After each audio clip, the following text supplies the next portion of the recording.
Why you ask that question?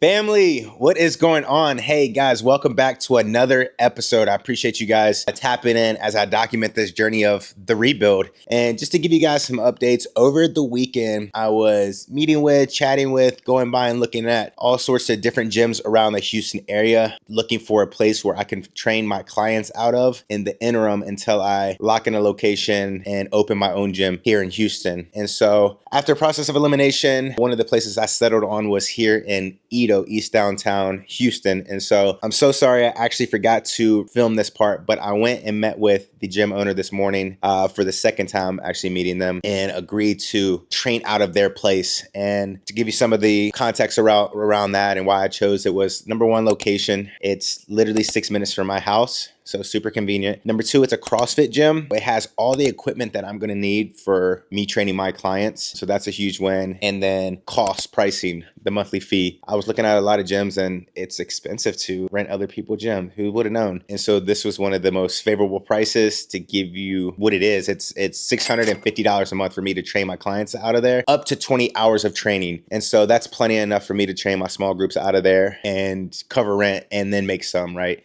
As I'm trying to save to open my own gym, obviously. And number four is the availability. That's probably the most important thing that I was looking for when I was looking for these gyms, is like, what availability do they have for me to come in there and train my small groups uninterrupted? And this gym is open from like 6 a.m. to I think 5 p.m. with nobody else in there. So I have the freedom to train my clients all day. And then they have classes at 6 and 7. So I won't be in there then. And then at 8 p.m. it's open for me to have a class open for my clients that work all day and don't get off until 7 p.m. So it's great. It is going to be perfect for what I'm looking for in the interim. I already have my realtor looking for spaces for me. So this is going to be phenomenal. The owners are incredible. They're super chill. Like, I believe God opened this door for a reason. So super grateful for that. So that's a big check mark off of my to-do list. I was, for the last week, really just like trying to figure out what I'm going to do and where am I going to train my clients. And so that's a little bit of a weight lifted off of my shoulders. Good for that. Okay, next, I am about to run my 5K time trial. So randomly over the weekend, not randomly, I've been thinking about this for some time, but I just have been so busy previously with like training that I didn't really have the need for this. But anyways, I hired a coach, and you're probably wondering like, oh, you're a personal trainer. Like, why would you hire a trainer? And literally the same reason people hire me, you know, you'd be naive to think that trainers don't have trainers, right? And I'm also not only just a trainer, but also an athlete, right? And I'm a student of the game. And so I hired Tyler. He's out of Tampa. He's an incredible athlete, but also an incredible coach. He's very knowledgeable. And more importantly, it's not that I don't know how to do the stuff or how to write a program.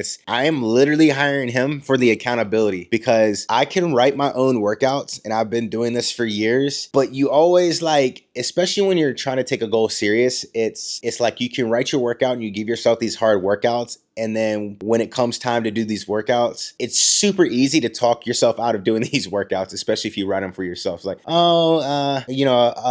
200 meter lunges. Well, I could probably just cut that in half today. I've been doing X, Y, and Z. And so having a coach just is going to keep me accountable, keep me structured, and allows me to take that part of thinking off of my plate. So I don't have to think about what I'm going to do. I just get to show up to the gym and do it. Much of why a lot of my clients hire me is like, they don't want to think about it. They just want to come to the gym and do what is prescribed and not have to think about it. And so hired a coach. So I got my 5K time trial today. I'm about to go do that as soon as I finish this video. And then I'm going to go to a coffee shop. And the big to do today is going to be setting up the software and systems that I need to, number one, onboard clients, but number two, give them access to an app so they can schedule their class times. I'm trying to systemize everything. And so utilize a software where they can pay me on a monthly recurring revenue, and then they have access to an app that they can then schedule their class times of what time they want to come in, because I'm only going to be training for a certain amount of hours a day. And that takes a lot of the thinking off of me, where I don't have to reach out and collect payments, where I don't have to reach out and worry about scheduling. They can do that all through an app. And then meet up with some friends. And then I have a meeting tonight at 6 for church. And then I have my Bible study tonight at 7 p.m. So full day ahead. But without further ado, let's get into it. 5K time trial up first. All right, 5K time trial. Sheesh. I've been so inconsistent with my running that I have no idea what this is gonna look like, but we shall find out. I'm gonna try to go sub 20 minutes. We'll see if I got it in me or not. At least the weather's pretty nice this morning, so it's not too hot or too humid. So that's a little bit of an advantage right there. So we'll give it everything we got. Data is important, my friends. I always wear a heart rate monitor. All right, okay, time trial, here we go.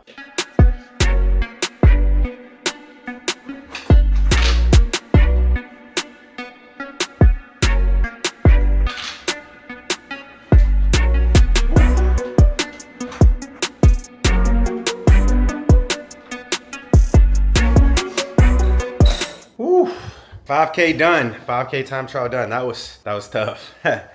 My time was 19 minutes and 53 seconds for pretty much an all-out 5K. That comes out to a 6:25 pace, which is not great. I mean, relatively speaking, it's pretty good, but not where I need to be.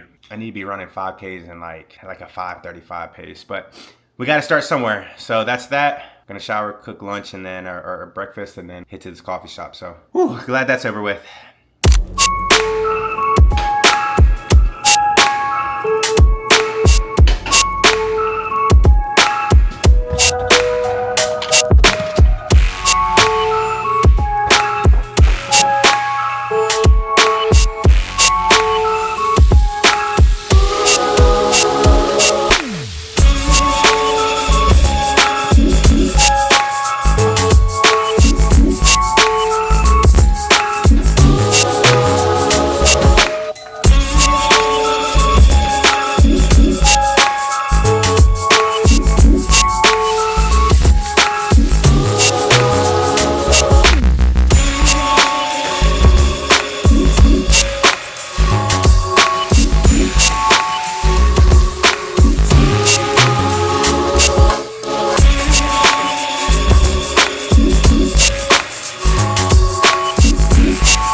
Headed back to one of my favorite coffee shops, Duo here in Houston. It's fire and they have my favorite coffee drink. So get a little work done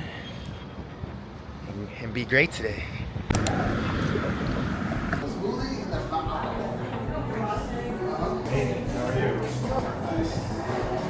That's why you see. Bryan.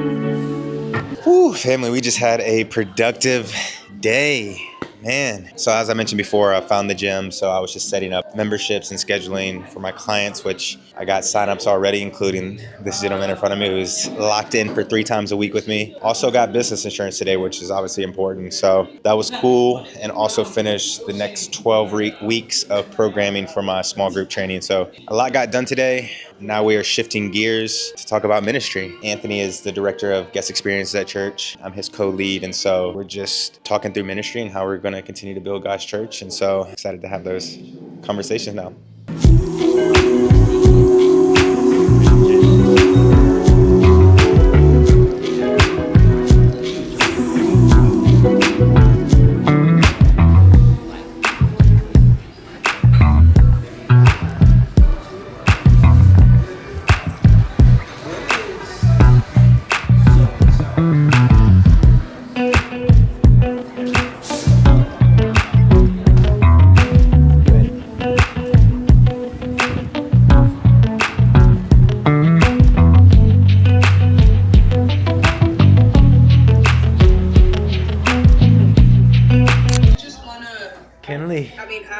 this whole discussion. Hey, Mama.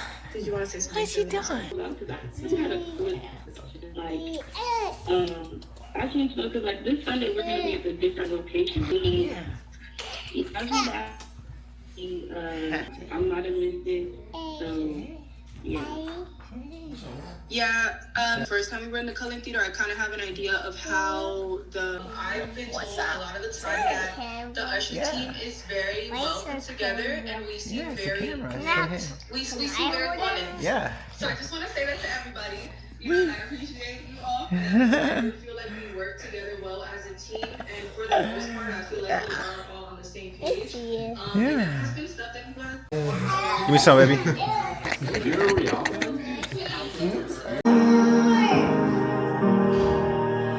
Worthy is your name, Jesus.